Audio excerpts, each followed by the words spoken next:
Bhupesh Baghel cabinet ने आरक्षण को लेकर बड़ा फैसला लिया। सरकार ने राज्य शैक्षणिक संस्थाओं में पहले से प्रचलित आरक्षण व्यवस्था के अंतर्गत प्रवेश प्रक्रिया पूरी करने का निर्णय लिया, जिसके बाद अब पहले की तरह 58% आरक्षण के साथ एडमिशन से लेकर बाकी सभी प्रक्रिया शैक्षणिक संस्थानों में होगी। भर्तियां तो शुरू हो गई थी, लेकिन जो कॉलेज में एडमिशन है उसमें थोड़ा से विसंगति आ रही थी। तो जो भर्तियों में जो आरक्षण की व्यवस्था है वही व्यवस्था एडमिशन में भी होना चाहिए, तो उस मामले में फैसला लिया गया। छत्तीसगढ़ में 58% जो आरक्षण पहले से लागू था उसको यथावत जो सुप्रीम कोर्ट ने स्टे दिया है उसी आधार पर शैक्षणिक संस्थाओं के साथ साथ नौकरियों में भी आरक्षण व्यवस्था लागू, ये निर्णय कैबिनेट ने लिया है।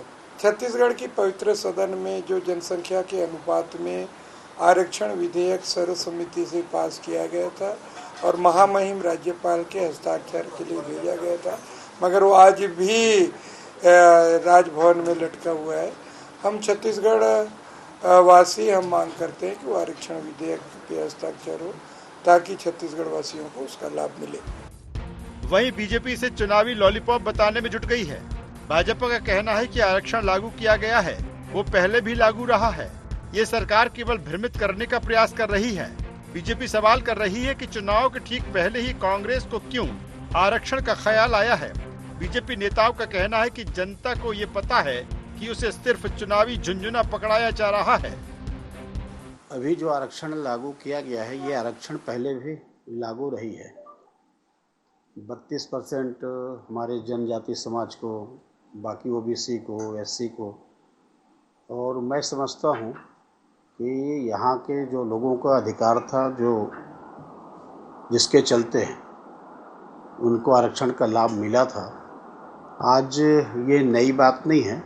लेकिन जिस प्रकार से छत्तीसगढ़ में सरकार के द्वारा सबको दिग्भ्रमित करने का काम किया गया, वास्तविक में जो उनको वंचित करने का काम किया गया, और आखिर वहीं पर आकर के गाड़ी खड़ी हो गई जहां पहले हमने लागू किया था। सामने चुनाव है, चुनाव को देख करके कितना लाभ कहां से मिल सकता है और उसको एक दृष्टिकोण बना करके जो बातें आ रही है, लेकिन छत्तीसगढ़ की जनता समझ रही है और इस बात को देख रही है कि कितना लाभ उससे मिलेगा और सरकार क्या क्या कर रही है। छत्तीसगढ़ में 58% आरक्षण लागू होने के बाद रुकी हुई भर्तियां आसानी से हो सकेंगी। कांग्रेस इसके साथ ही लोगों को ये भी बताने की कोशिश में है कि आरक्षण संशोधन विधेयक सर्वसम्मति से पारित होने के बाद भी अब तक राजभवन में ना अटका होता तो सभी वर्गों को उनके अधिकार के अनुसार आरक्षण मिलता। देखना यह है कि कांग्रेस का ये दांव कितना सफल होता है। कैमरामैन अखिलेश पवार के साथ ब्यूरो चीफ निधि प्रसाद की रिपोर्ट।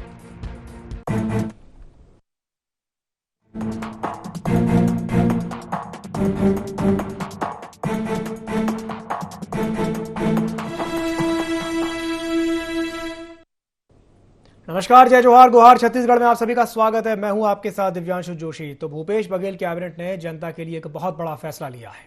विधानसभा चुनाव से पहले मुख्यमंत्री भूपेश बघेल ने एसटी, एससी, ओबीसी के लिए 58% आरक्षण लागू कर दिया है। सुप्रीम कोर्ट के निर्देश पर यह आरक्षण तय किया गया है। साथ ही साथ इसी आरक्षण के आधार पर प्रदेश में सरकारी नौकरियों में भारतीय प्रमोशन और शिक्षण संस्थानों में प्रवेश का रास्ता भी अब आसान हो गया है। बात अगर विपक्ष की जाए तो इस निर्णय को विपक्ष कांग्रेस के 2023 के चुनाव का स्टंट करार दे रही है। और आज इसी विषय को लेकर के हम चर्चा करेंगे, लेकिन चर्चा करने से पहले जान लेते हैं क्या है आज के गुहार पॉइंट्स। कितना सफल होगा आरक्षण पर भूपेश सरकार का नया दांव? क्या 58% आरक्षण से सध जाएगा आरक्षित वर्ग? एसटी, एससी, ओबीसी को 58% आरक्षण बीजेपी को क्यों लग रहा चुनावी स्टंट? 2023 के चुनाव में किसके सिर फूटेगा आरक्षण संशोधन विधेयक अटकने का ठीकरा?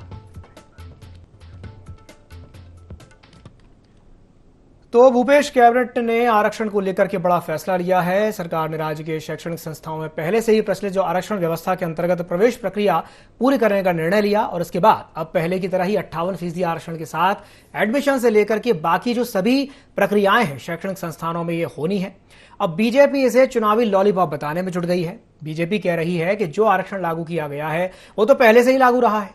सरकार केवल और केवल भ्रमित करने का प्रयास कर रही है। बीजेपी ये भी सवाल कर रही है कि चुनाव से ठीक पहले ही कांग्रेस को आखिर क्यों आरक्षण का ख्याल आता है।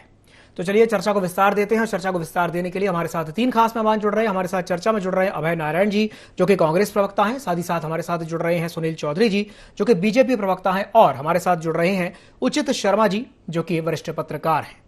तो इन तीनों मेहमानों के साथ हम चर्चा को विस्तार देंगे। बहुत बहुत स्वागत है सर आप तीनों का IND24 में।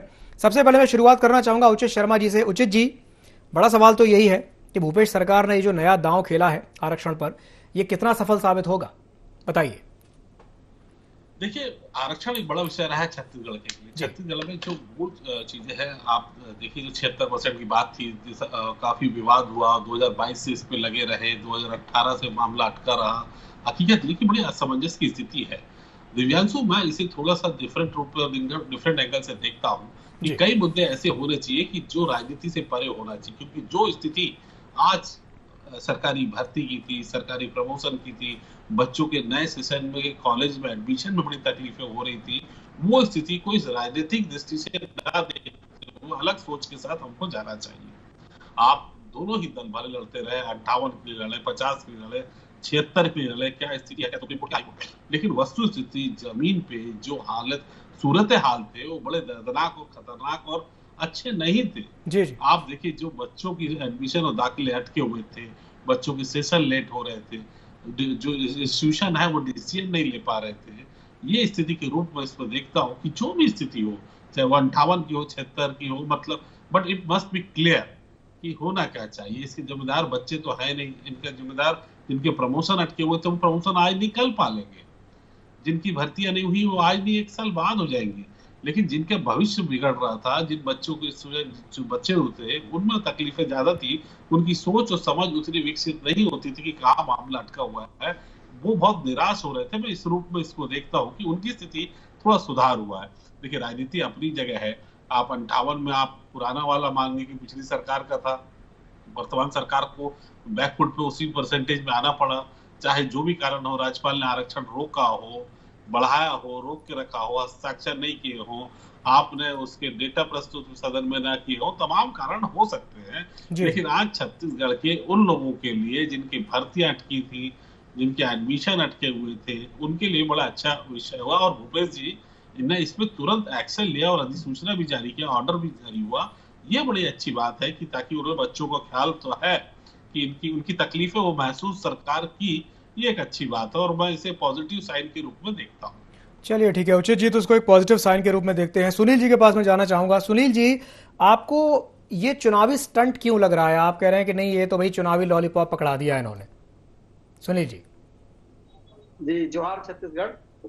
देखिए, सबसे पहले मैं ये बताना चाहता हूं कि 58% आरक्षण जो है वो भारतीय जनता पार्टी की डॉक्टर रमन सिंह जी की सरकार ने 18 जनवरी 2012 को एक अधिसूचना जारी करके इसके तहत जो लोक सेवा अधिनियम 1994 की धारा 4 में परिवर्तन करके, संशोधन करके जो आरक्षण दिया था, इसमें एसटी वर्ग जो है, अनुसूचित जाति वर्ग को 32% का आरक्षण, अनुसूचित जनजाति वर्ग को 12% का आरक्षण और पिछड़ा वर्ग को 14% का आरक्षण हमारी सरकार ने दिया था। आज माननीय मुख्यमंत्री जी ने अपने सोशल मीडिया में लिखा है कि पूर्व प्रचलित आरक्षण की व्यवस्था के अंतर्गत पुनः फिर से आरक्षण दिया जाएगा। तो आपने कुछ नहीं किया है। ये पूर्व प्रचलित जो व्यवस्था है, ये भारतीय जनता पार्टी की व्यवस्था है, जिसको आपने पुनः स्वीकार कर लिया, जो कि ये इस प्रदेश के लिए सबसे उचित व्यवस्था थी। और दूसरा, मैं आपको एक महत्वपूर्ण विषय बता रहा हूं कि आपने देरी कर दी साहब। शैक्षणिक संस्थाओं में, कई संस्थाओं में एडमिशन पूरे हो चुके हैं और जो 20% और 32%, 12% का एक बड़ा गैप जो हमारे आदिवासी भाई बहन है उनके लिए जो एक गैप बना है 12% का, उनको जो नुकसान हुआ है उसकी भरपाई अब हो नहीं सकती। और मैं बता रहा हूँ, चुनावी मुद्दा छोड़ने के लिए, चुनावी वोट बैंक में आदिवासी समाज को ये आकर्षित करने का प्रयास है, लेकिन समय बीत गया और ये आरक्षण की बात करते हैं। इसी आरक्षण के विरोध में, इसी के विरोध में जो कुणाल शुक्ला जी जो गए थे, इसी आरक्षण के विरोध में जो केपी खांडे जी जो गए थे, उनको इन्होंने अपनी सरकार में चेयरमैन का दर्जा दिया। एक को कबीर शोध पीठ और एक को एससी आयोग में बिठा दिया। और वही आरक्षण, और मैं एक महत्वपूर्ण विषय बताता हूँ, जब आरक्षण का मामला न्यायालय में था, हाई कोर्ट में था, भारतीय जनता पार्टी की सरकार के समय मात्र 1 पेशी हुई थी और इनकी सरकार के समय 9 पेशी हुई। ये कोई वकील खड़ा नहीं कर पाए। क्यों? क्योंकि ये चाहते थे कि आरक्षण को चुनावी मुद्दा बनाए, एक संघर्ष की स्थिति पैदा हो जाए, क्वांटिफाइबल डेटा का रिपोर्ट आज तक आप प्रस्तुत नहीं करे, न विधानसभा होती है, न राज्य है, न आम जनता के पास है। और आप किस मुंह से कहते हैं कि 76% आरक्षण को राजभवन राजभवन को तो आप जवाब ही नहीं दे रहे और न्यायालय में जाकर भी आप नहीं गए। मैं पूछना चाहता हूँ कि भैया आपने आदिवासी हितों की इतनी रक्षा अगर करना चाहते हो तो डीलिस्टिंग का समर्थन करिए। तो आदिवासी परंपराओं के साथ जो खिलवाड़ हो रहा है उसकी परंपराओं को जो विध्वंस करने का प्रयास हो रहा है उसको देखिए। केंद्र की सरकार ने 10% ईडब्ल्यूएस को आरक्षण दिया, छत्तीसगढ़ में आप देते नहीं है। केंद्र की सरकार ने पिछड़ा वर्ग शैक्षणिक संस्थाओं में 27% का आरक्षण दिया माननीय नरेंद्र मोदी जी, उसको आप यहाँ पर देते नहीं। किस मुंह से आप बात करते हैं आरक्षण की? आपने छत्तीसगढ़ के युवाओं को लूटा, उनके हक को लूटा, इसलिए तो युवा। चलिए ठीक है सुनील जी ये स्थिति ठीक है रिएक्शन ले लेता हूँ। जी ठीक है। अभय नारायण जी, काफी सारी बातें कही सुनील जी ने, क्या कहेंगे उनकी बात पर? देखिए, सुनील जी डिबेट नहीं कर रहे हैं, भाषण दे रहे हैं। जो भारतीय जनता पार्टी आरएसएस के हर नेता भाषण देते हैं, तो ये डिबेट में आपके इस तो समय मिला है आरक्षण के विषय में बोलने का, उसका प्रयोग भाषण देने में कर रहे हैं। हम तो 1% पूछते हैं भारतीय जनता पार्टी के नेताओं से। सुनिए जी बोलिए कि वो 76% के साथ है कि नहीं है, हाँ या ना बोले। एक तरफ विधानसभा में जब विधेयक आया, एक मिनट सुनील जी, मैंने बोला नहीं, जी बोलिए, मैंने बोला नहीं, आपके बोलिए बीच में नहीं बोला। जब विधानसभा में 76% का प्रस्ताव लाया जाता है, सरकार लाती है, तब तो इनके सारे विधायक 14 के 14 विधायक कूद कर पास करते हैं, विधेयक के साथ रहते हैं। और जब राज्यपाल के यहाँ पहुंच जाता है तो उसको रोकने में लग जाते हैं। तो 76% के साथ है कि नहीं? रही अभी छाती ठोक के कह रहे थे कि 58% भारतीय जनता पार्टी ने दिया है। अगर साहब भारतीय जनता पार्टी ने 58 दिया तो क्या पुख्ता सबूत पेश किए कोर्ट में? सुनील जी, उनकी बात तो पूरी हो जाने दीजिए, उसके बाद बोलिएगा, मैं आपको समय दूंगा। जी अभय जी बोलिए। कोर्ट में 58% के खिलाफ दर्ज होता है, याचिका लगती है, और वो बोल रहे हैं कितना बड़ा झूठ कि हमारे समय 1 पेशी हुई, आपके समय 9 पेशी हुई। मतलब 12 से 18 के बीच में 1 पेशी हुई और 4.5 साल में 9 पेशी हुई। ये आरएसएस का झूठ है, ये भाजपा का झूठ है। पहली बात, उसके बाद भी मुझे कोई आपत्ति। एक मिनट सुनील जी उनकी बात पूरी हो जाने दीजिए। जी अभय जी बोलिए। आपत्ति नहीं, कितनी पेशी हुई आप झूठ बोलिए। छत्तीसगढ़ की जनता ये झूठी पार्टी को, झूठी राष्ट्रीय पार्टी को जानती है, उसमें कोई आपत्ति नहीं है। दूसरी बात मैं कह रहा हूं कि जब 50% हो गया और फिर मामला कोर्ट में गया तो भारतीय जनता पार्टी के लोग खुद होकर बयान दे रहे थे। 50% होने से इनको खुद ही हो गई थी कि सरकार फंस गई, सरकार अब क्या करेगी, सरकार कहां जाएगी। सरकार को कोर्ट पे भरोसा था, कोर्ट ने, सुप्रीम कोर्ट ने 58% पुनः लागू किया। अब लागू होने के बाद जहां जहां भी काम रुका था, भूपेश बघेल सरकार ने, हमारे मुख्यमंत्री ने 1 दिन का बिना विलंब किए उस आरक्षण को नौकरियों में लागू किया। तमाम नौकरियां जो अभी उचित वर्मा जी चिंता प्रकट कर रहे थे, उचित वर्मा जी जिन बच्चों के पक्ष में अपनी बात कह रहे थे, उन बच्चों के लिए 24 घंटा भी विलंब नहीं किया है। नौकरियों का पिटारा खोला, तमाम इंटरव्यू भर्ती प्रक्रियाएं चालू की और आज ऐतिहासिक निर्णय लेते हुए उसको प्रमोशन में और शैक्षणिक संस्थाओं में भी लागू कर दिया। तो 58% अगर आपने लगाया था और हमने लागू किया, तो ये जो 50 और 58 के बीच का कोर्ट के कारण फर्क आ गया था, जो तकलीफ हो रही थी, उस तकलीफ को दूर करने का काम भूपेश सरकार ने किया। और भारतीय जनता पार्टी की तो मानसिकता ही आरक्षण विरोधी है। ये बड़े लोगों की पार्टी है, ये अडानी अंबानी की चिंता करती है। इनको ना तो छत्तीसगढ़ की चिंता है, अरे न सुनील इनको जी, वनवासियों की चिंता है, आप बाद में न हंस इनको लीजिएगा, उनकी SC बात और पूरी हो ST की जाने चिंता दीजिए। है। तो चलिए, ये चिंता केवल आरक्षण के विरोधी है। हंसी आती है और जब राज्यपाल कांग्रेस के यहाँ जो ड्रामा हो रहा है, राज्यपाल के यहाँ भारतीय जनता पार्टी ने अपना दबाव बनाया। आज दिल्ली के लिए विधायक राज्यसभा में लाया जा रहा है, दिल्ली में मुख्यमंत्री है, दिल्ली में विधानसभा चलिए, है, ठीक है। लेकिन सेवा बिल ला के रोका जा रहा है। उसी तरह के प्रयोग ये छत्तीसगढ़ में और तमाम कांग्रेस के राज्यों में करते हैं, जिसका उदाहरण कि 76% का अधिकार, हमारे ओबीसी भाइयों का अधिकार राजभवन में कैद है। भारतीय जनता पार्टी एक पॉइंट में जवाब दे कि वो 76% के साथ है या नहीं है। जी सुनील जी, जवाब दीजिए, बोलिए। देखिए कितना झूठ बोलते हैं कांग्रेस के प्रवक्ता। मैं पेशी की संख्या किनारा जाओ, न्यायालय से निकाल लो। दूसरा मैं बोल रहा हूँ, ये आरक्षण के विषय में कह रहे हैं, वीपी सिंह की सरकार के समय जब आरक्षण आया, कांग्रेस पार्टी उसके विरोध में थी। सदन के अंदर में इतिहास चेक कर लीजिएगा जाकर के, आप आरक्षण के विरोधी रहे हो, कांग्रेस आरक्षण के विरोधी है। और 76% आरक्षण के पक्ष में भारतीय जनता पार्टी विधानसभा में खड़ी रही। और आप एक एक करके अपनी बात रखिए, दोनों साथ में बोलेंगे तो कुछ समझ में नहीं आएगा। मैं कहना चाह रहा हूँ कि यदि चलिए, ठीक है, मैं आप दोनों के पास वापस आता हूँ। मैं उचित जी से एक सवाल कर रहा हूँ, मैं आ रहा हूँ आपके पास भी वापस आ रहा हूँ। जी आ रहा हूँ। उचित जी, दोनों ही माननीय हमारे जो प्रवक्ता हैं वो एक दूसरे पर आरोप प्रत्यारोप लगा रहे हैं। दोनों ही ये कह रहे हैं कि नहीं भाई, बीजेपी आरक्षण विरोधी है, कांग्रेस आरक्षण विरोधी है। लेकिन अब जबकि ये चीज़ हो गई है, और आपने भी थोड़ी देर पहले बात कही थी, जिन बच्चों का भविष्य अधर में था, जिनको परेशानी हो रही थी, उसका तो सॉल्यूशन हुआ ना उचित जी? बिल्कुल हुआ। तो देखिए कि आरक्षण का विरोध में मुझे नहीं लगता कि कोई भी है। जिस तरीके से जिला विधानसभा में चल रही थी, जिस तरीके की लंबी चर्चा चली विधानसभा में, एक लंबा भाषण और तकरीर पेश की थी अजय चंद्राकर जी ने, जो 7 घंटे लगातार उन्होंने बोला था उस विषय पे।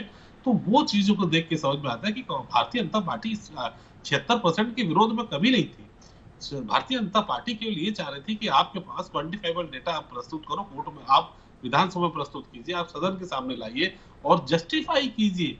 देखिए हकीकत ये कि सुप्रीम कोर्ट के जो नियम है कि 50 से ऊपर के लिए आप जा सकते हैं, मगर आपके पास तार्किक तर्क होना चाहिए। तार्किक तर्क के साथ आप उस लिमिट को क्रॉस कर सकते हैं।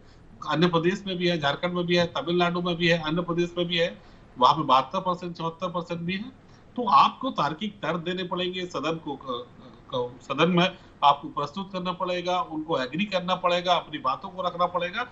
उस पर कहीं ना कहीं कांग्रेस सरकार जो पिछड़ी थी, और उसके कारण वो अपने तर्क और क्वांटिफाइबल डेटा प्रस्तुत नहीं कर पाने के कारण ये विषय काफी लंबा खींचा, काफी राजनीतिकरण इसका किया गया। लाभ लेने की कोशिश से तो हर कोई करता है, हर राजनीतिक दल अपना हक समझता है।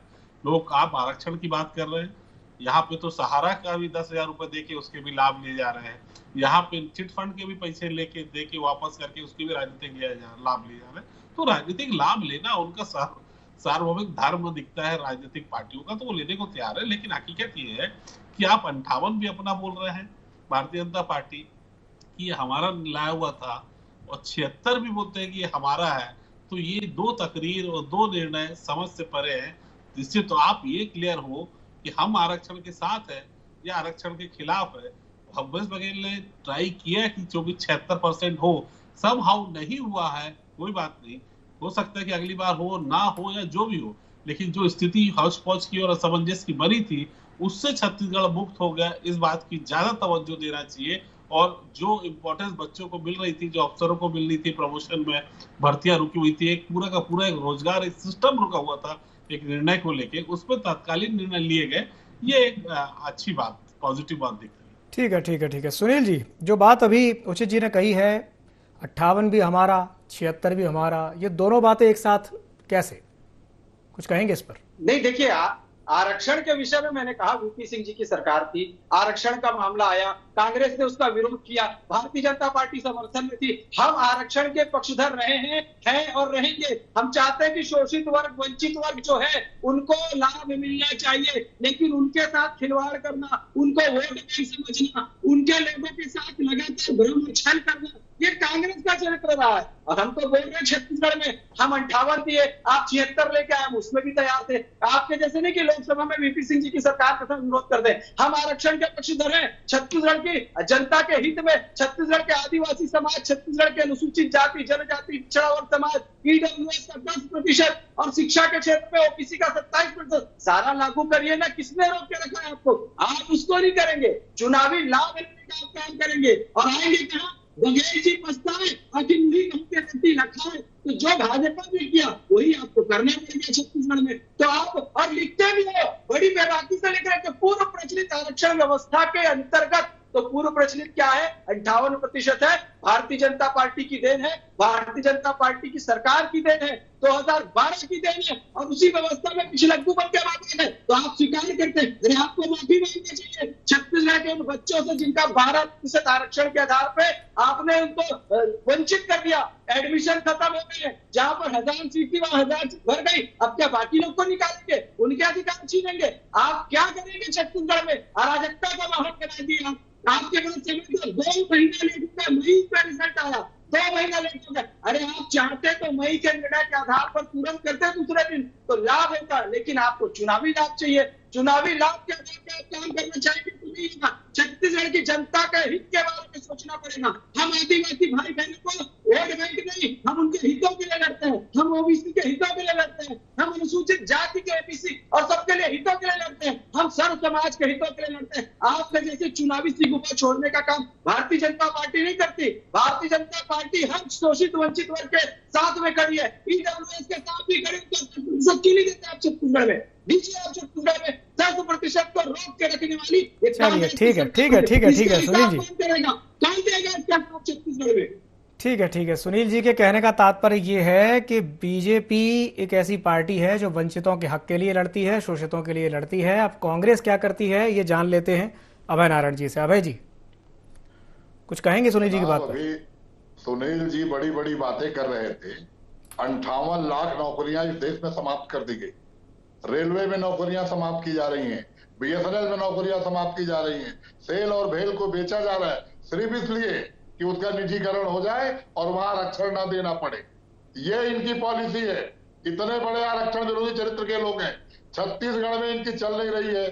छत्तीसगढ़ में आरक्षण के साथ सभी वर्गों के साथ और 76% के पूरे डाटा दिए गए। जितनी जिसकी सुनील जी सुन लीजिए जब आप बोल रहे थे तो ना मैंने डिस्टर्ब किया ना किसी और ने किया, उनकी बात तो सुन लीजिए।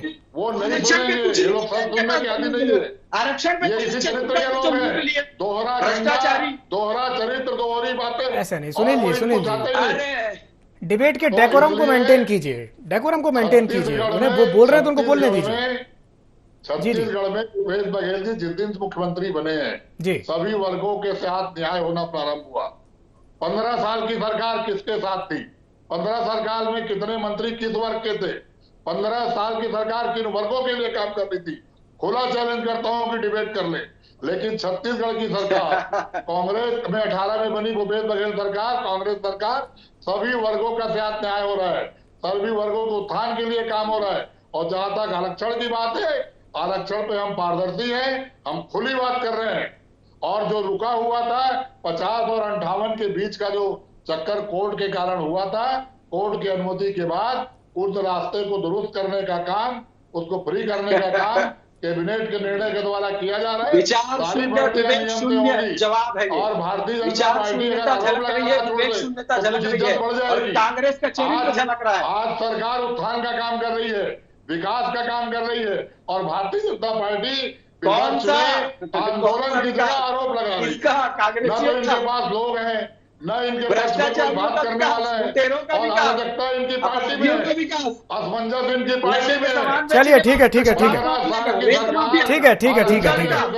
चलिए ठीक है, एक मैं अंतिम प्रश्न कर लूं उचित जी से, फिर चर्चा की समाप्ति करेंगे। ठीक है उचित जी। राम कंवर की रिपोर्ट भी कोर्ट में पेश नहीं कर सके थे लोग। ठीक है, बात करते हैं आरक्षण के पक्ष। चलिए ठीक है उचित जी से मैं एक आखिरी सवाल कर लूं।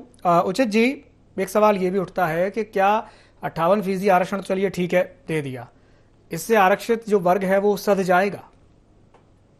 उचित जी कोशिश तो करेंगे, इनका मूल मुद्दा भी था, लेकिन सवाल यह कि अभी इनको चुनाव में जाना है।